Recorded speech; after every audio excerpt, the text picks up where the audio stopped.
Hello everyone. आज हम दान का हिसाब के प्रश्न उत्तर करेंगे। ये कक्षा 4 का पाठ 7 है। प्रश्न है, राजा किसी को भी दान क्यों नहीं देना चाहता था? दान को इंग्लिश में चैरिटी कहते हैं। राजा बहुत कंजूस था। राजा का मानना था कि यदि वह दान देगा तो उसका सारा राजकोष खाली हो जाएगा।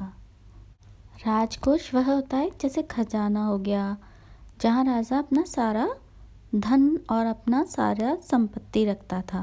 अगला प्रश्न है, राज दरबार के लोग मन ही मन राजा को बुरा कहते थे, लेकिन वे राजा का विरोध क्यों नहीं कर पाते थे?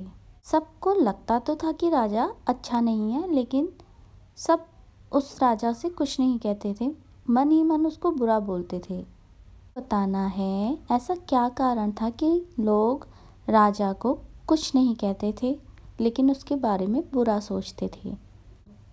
इसका उत्तर है, राज दरबार के लोग मन ही मन राजा को बुरा मानते थे, लेकिन वे राजा का विरोध नहीं कर पाते थे, क्योंकि वे जानते थे कि यदि वे राजा का विरोध करते हैं तो राजा उनको दंड देगा।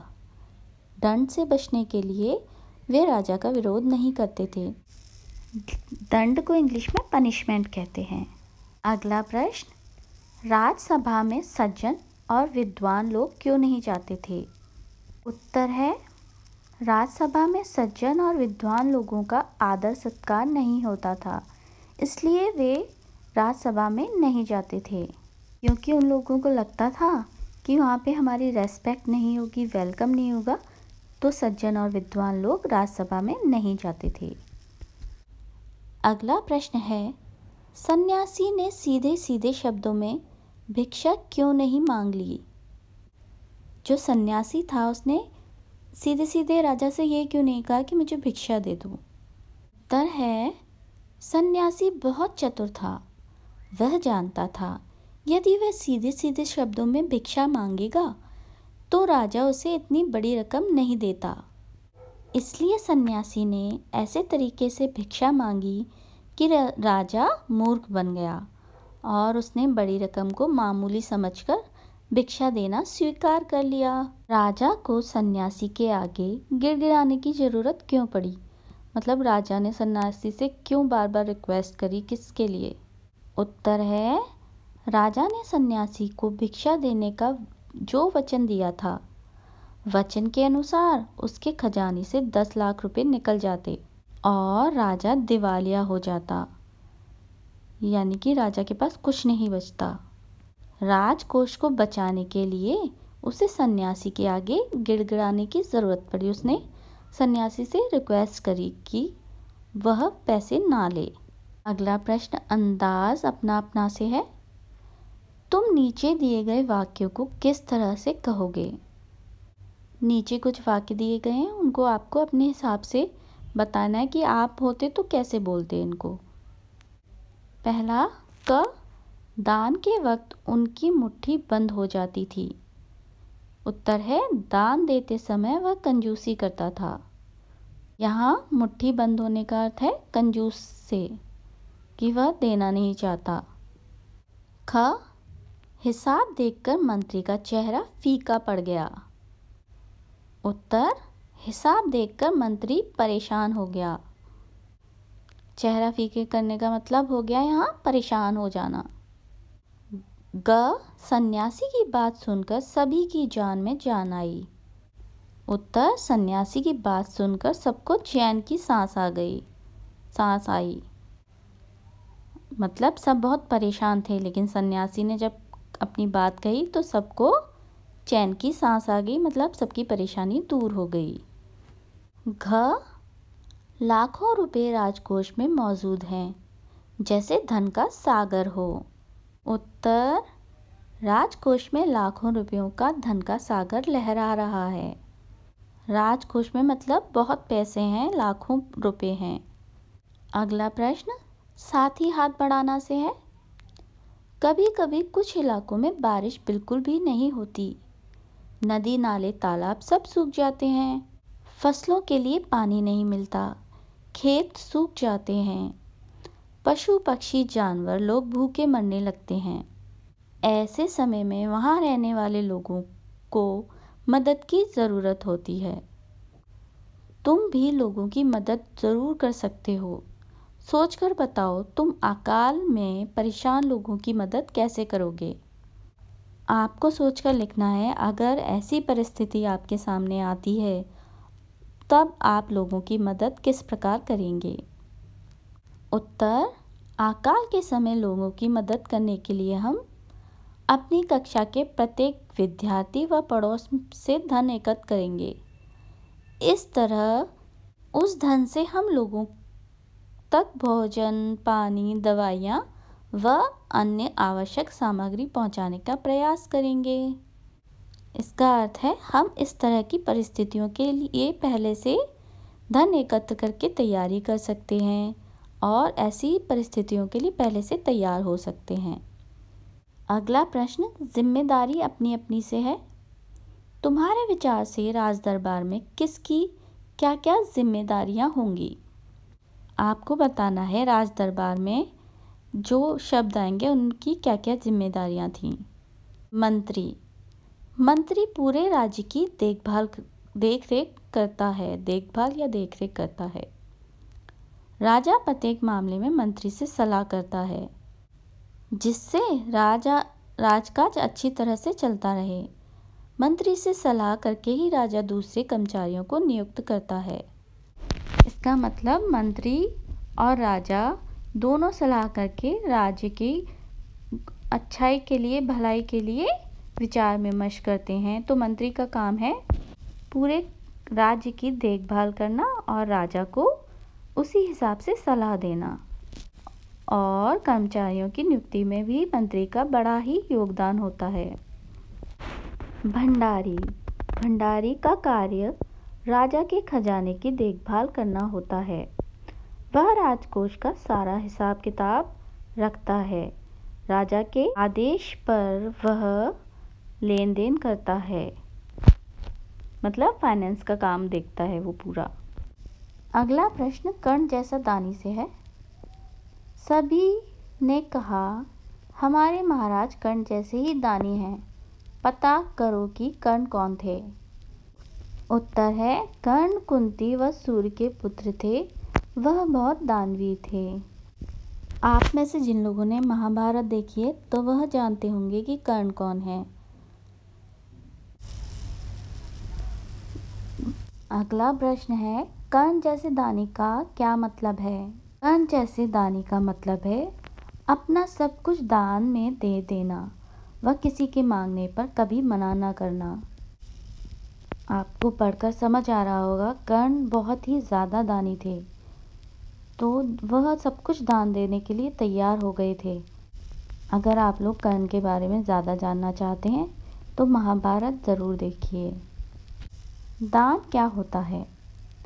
किसी व्यक्ति द्वारा सहायता मांगने पर उसे उसकी मनचाही वस्तु दे देना दान कहलाता है। या अगर आपसे कोई कुछ मांग रहा है, आप उसको दे देते हैं तो वो भी दान होता है। और अपनी इच्छा से भी अगर आप कभी किसी को कुछ देते हैं तो वह भी दान होता है। इसका मतलब ये नहीं है कि आपके भाई बहन या किसी ने आपसे कोई चीज़ मांगी और आपने दे दी और वह दान हो गया। नहीं, आप ज़रूरतमंद को दे रहे हैं तब वह दान होगा, जिसे आप नहीं जानते और फिर भी देने के लिए तैयार हो जाते हैं। किन किन कारणों से लोग दान करते हैं? उत्तर, निम्नलिखित कारणों से लोग दान करते हैं। कुछ लोग दान पुण्य कमाने के लिए करते हैं। हमारे धर्म में बोला जाता है, सभी धर्मों में कहा जाता है, दान करने से पुण्य मिलता है। तो कुछ लोग यह मानसिकता के संग दान करते हैं कि वह दान करेंगे तो उन्हें पुण्य मिलेगा, मतलब उनकी पॉजिटिव कर्मा बढ़ेंगे। कुछ लोग धर्म के नाम पर दान करते हैं, जैसे अपने धर्म के लिए दान करा, मंदिर, मस्जिद, गुरुद्वारा या अपने चर्च में दान करते हैं, तो वह धर्म के लिए करते हैं दान। कुछ लोग नाम कमाने के लिए दान करते हैं। होता है कि भाई हमें पता चलता है, अरे इसने इतने करोड़ रुपए दान दिए, इतने लाख रुपए दान दिए। तो उनका क्या उद्देश्य होता है दान करने का, कि उनका नाम हो रहा है कि हाँ, इन्होंने कितना ज़्यादा दान दिया है। कभी कभी किसी की मदद के लिए भी दान किया जाता है। कुछ लोग कर्ण की तरह होते हैं, उन्हें कोई लालसा नहीं होती नाम की, ना ही पुण्य कमाने की, ना धर्म के लिए करते हैं। वह लोग बस अपनी खुशी के लिए दान करते हैं, दूसरों की मदद के लिए दान करते हैं। अगला प्रश्न, राजा राजकोष के धन का उपयोग किन किन कामों में करता था? तुम्हारे घर में जो पैसा आता है वह कहाँ कहाँ खर्च होता है, पता करके लिखो।